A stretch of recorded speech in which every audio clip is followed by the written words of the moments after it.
அமிர்தேஸ்வரியை நமக. ஓம் நம சிவாய. குருவின் உபதேசத்தில் இன்னைக்கு நம்ம பார்க்க போகிறது மன உறுதி தான் என் ஆயுதம் அப்படின்றத பற்றி அம்மா என்ன சொல்லியிருக்காங்கன்னு பார்க்கலாம்.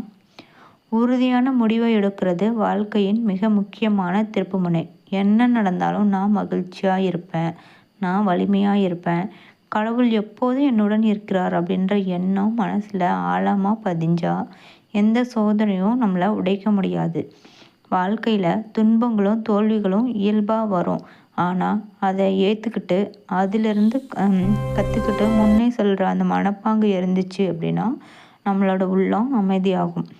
மகிழ்ச்சி அப்படின்றது வெளிப்புற சூழ்நிலைகளில் இல்லை, அது நம்முடைய சிந்தனையில் இருக்குது.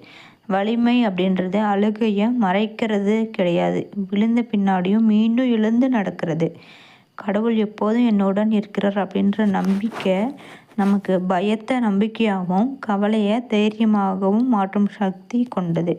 இப்படியான உறுதியான முடிவு எடுத்த மனிதன் வாழ்க்கையில் ஏற்றத்தாழ்வுகளை சமநிலையில் எதிர்கொண்டு மன அமைதியுடனும் தன்னம்பிக்கையுடனும் வாழ முடியும் அப்படின்னு அம்மா சொல்லியிருக்காங்க.